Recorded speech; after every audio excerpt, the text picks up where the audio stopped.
Welcome back to the channel. Today we explore one of the most celebrated and the most anthologized poem in English literature, William Wordsworth's Daffodils, also known by its first line, I wandered lonely as a cloud.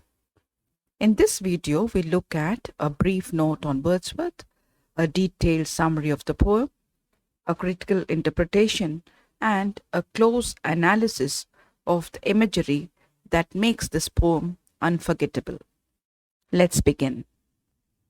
William Wordsworth was one of the central figures in the Romantic movement in English literature.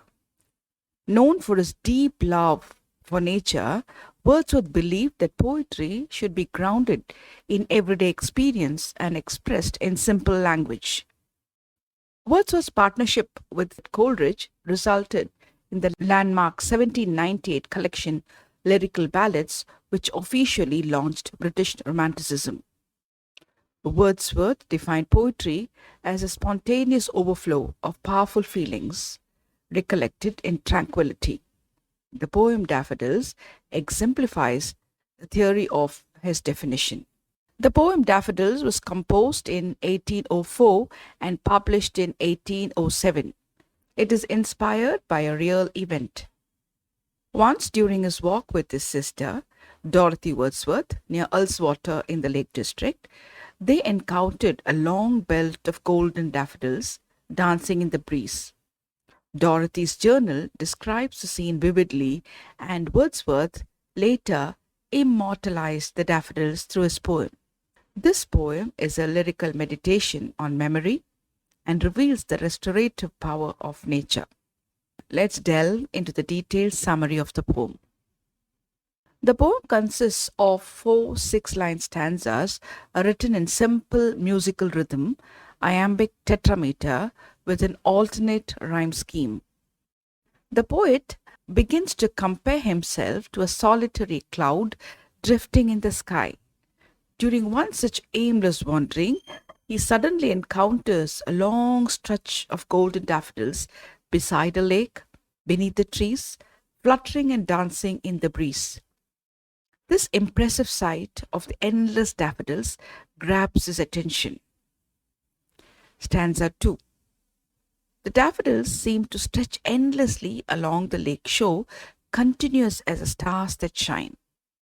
Wordsworth emphasizes their vast number by stating 10,000 saw I at a glance. The flowers move in a lively dance, competing with the waves of the lake. But the beauty of the dancing daffodils surpasses that of the dancing waves. The scene of the joyful dance fills the poet with happiness. Stanza 3. Wordsworth reflects that a poet can't help but feel uplifted by such a blissful sight.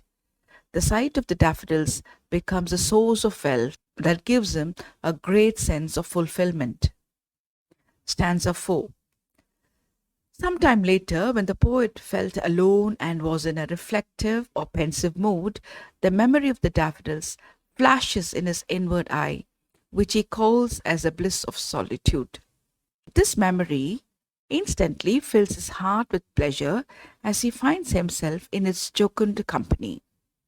The poem thus ends by illustrating that nature's captivating beauty is not momentary, but becomes permanent in one's memory, and that it has a power to nourish one's spirit.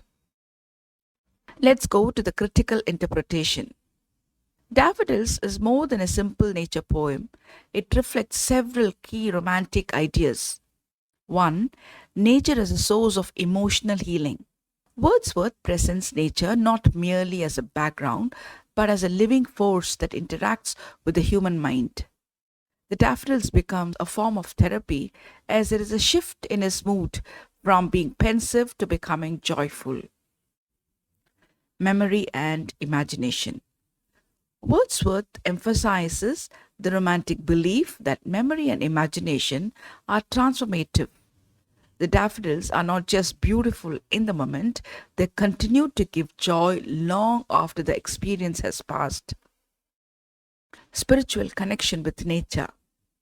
The flowers dance joyfully, almost like living beings. This reflects Wordsworth's pantheistic leanings, the belief that nature is infused with a divine spirit, simplicity, and ordinary. The poem takes a very ordinary object, wildflowers, and elevates them into a symbol of profound emotional and spiritual richness. This aligns perfectly with Wordsworth's poetic philosophy that the common and simple can hold deep truth. Contrast of solitude. The poem begins with a lonely, wandering experience, but ends with a company of the dancing daffodils that has been engraved in his mind. Nature transforms isolation into joyful contemplation. Now let's go to the analysis of imagery in the poem.